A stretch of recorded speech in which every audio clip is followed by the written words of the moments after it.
I'm Dr. Chris Haggeseth. I'm an 84-year-old Norwegian from North Dakota. I'm a board-certified psychiatrist, and I've had symptoms of Parkinson's disease since 2005. And I'm here to talk to you about making the most of your Parkinson's years. And I think I have some opinions that are borne out by the fact that I'm doing damn well. My first symptoms in 2005, of course, we didn't know if it was Parkinson's at the time. I lost my sense of taste and sense of smell. Didn't connect it with Parkinson's, only in retrospect. 2011, I got that. You know, that one little finger like that? I'm a psychiatrist, not a neurologist, but by God, I know enough neurology to know that when you see your finger doing that, for no other reason, there's something wrong here. Well, I went to a neurologist, and he confirmed I had Parkinson's. Just give you my life story very briefly. Born and raised Minot, North Dakota. Undergraduate work, Northwestern. Medical school, University of Rochester, New York. Internship, Ohio State. In pediatrics, how about that? But I had volunteered to the Navy to serve. And I chose Marine Corps. And I did that for a reason. When I was little, I was teased and bullied. And I wanted to be a tough guy. And the Marines made it possible. Tough, but fair. And so that did a lot for my mindset when I realized I had Parkinson's. My neurologist said, do this. Exercise, exercise, exercise. It's a simple prescription, but I was by it naturally because, again, with the Marines, I got physical fitness going, and I became a jock of sorts. I ran 5 marathons, did triathlon, ran up and down Pikes Peak a couple times. So in 2011, Parkinson's became the most used word in my vocabulary. And I took my neurologist's advice. And I upped my running. The other thing I did is I reasoned it this way. I want my brain to talk to my body because the problem with Parkinson's is that it gets disconnected. I took yoga. I found a damn good instructor, and I sat in front of her at every class she had until I could do what I could. And I will say that yoga has helped me considerably in my journey with Parkinson's. It could not, however, stave off the one big problem that I got, which is balance. I went to the support group in Fort Collins, and I found the most sorry lot of people ever. 11 people sitting in a room, languid, and the guy running it was depressed.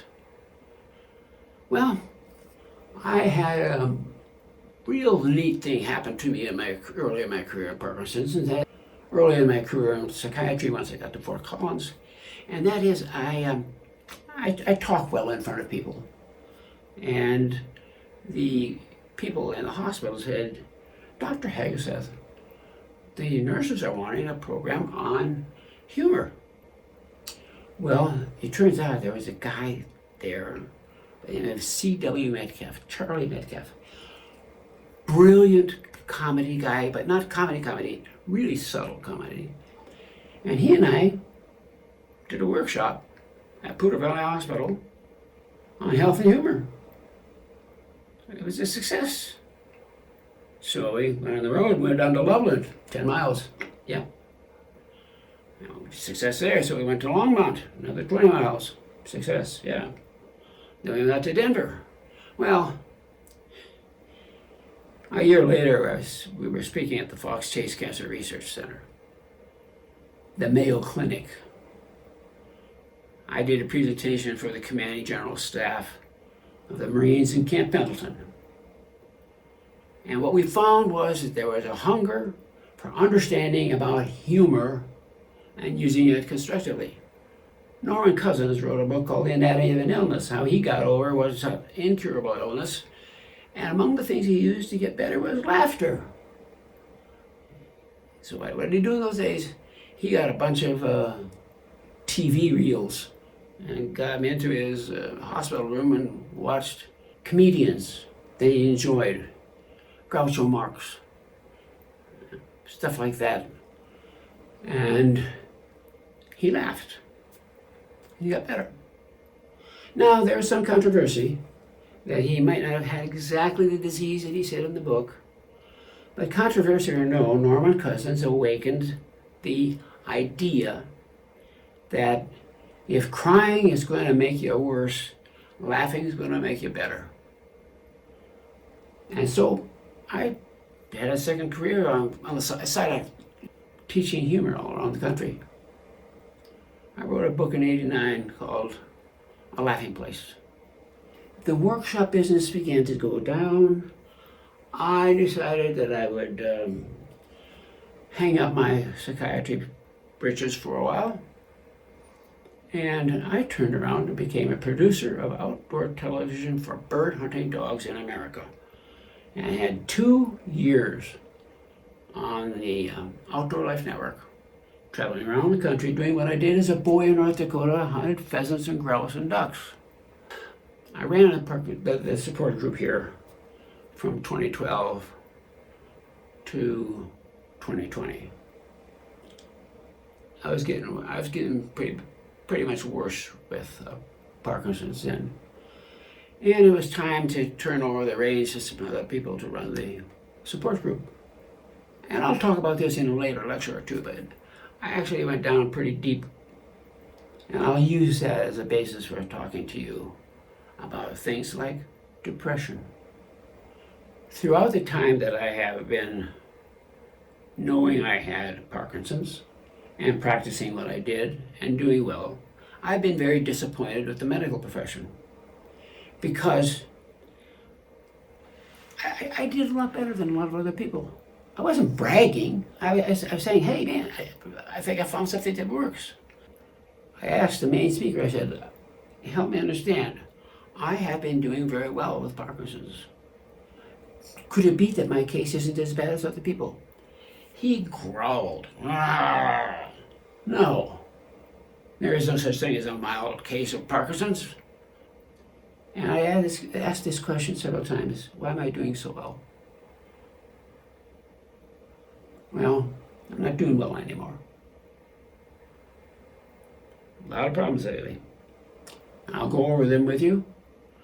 But I'm here right now today to say I am starting this podcast and a website, and it's called Parkinson's Badass. Why that? Well, badass in the United States is actually turned into a complimentary word. It means you're good at what you do and you do it with some real energy. And so I'm a Parkinson's Badass. I want to reach out to as many people who are going to listen to me to offer what I think has worked for me to make my illness longer and slower, but it's getting me now, and hope that it will help. There are some really nice signs, and you know, you've seen them. Gosh, in 2011, I read a journal and they said, unsure, but exercise might help Parkinson's. Whew. We found out that was an understatement if there was one. But no, there's some real nice things going on with Parkinson's now. Ping pong, boxing. I did boxing too. The only thing that disappointed me about boxing is I got in there and, the assistants who help us, they got boxing gloves and you hit them. And so what I did, I hit them like I was going to rip their hand off the end of their wrist. And they back up. I didn't hurt anybody. But what I saw among a lot of the people in the group the majority of them, is they did this. That's good, but you don't get as strong and you don't get the aggression. When I was in boxing, I felt like the aggressor. Pow, pow, pow. You need to go into Parkinson's, not as a victim, but as the Marine. And the attitude you have towards yourself and your illness makes a huge difference. I know, because it did. And I want to let you know. They came to the support group for the first meeting after diagnosis, and they were in tears and thinking life was over. No, when you're diagnosed, life isn't over. You got a new challenge. Yeah, it's a challenge, it's not a curse. Face it, we're all gonna die of something. And most dying isn't very pleasant. And most diseases that lead to dying aren't very good. So, yeah, Parkinson's is a tough one, but there's a lot of other tough ones too. But aggressive toward your illness. Enjoy good humor. And then the part that wasn't in my prepared lecture is, I say,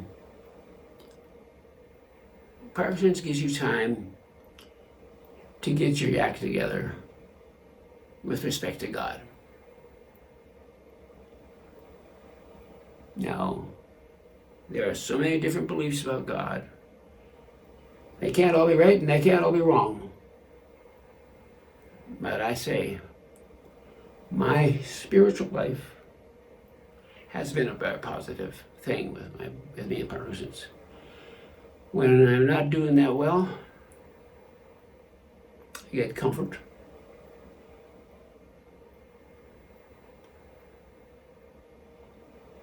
So this is my introduction to you. I want to help. Humor, I wrote a book on it, and you can get it on my website. I'm going to make podcasts 2 to 3 a week. They're not going to be long podcasts. They're going to be shorter, and I hope that they're not going to be dull. Who wants to do a dull puppet? But I'm not going to pontificate. What I'm giving you is opinion, not medical fact. Therefore, people can't sue me over my medical opinion. The next time I'm going to talk to you, we're going to talk about the hard times of the last 3 years. I'll just give you one thing that talks about the hard times. 2 months ago, I was a patient at Pathways Hospice in Fort Collins, and they expected me to be dead within the month. I graduated from hospice a month ago now. Gives you something to think about.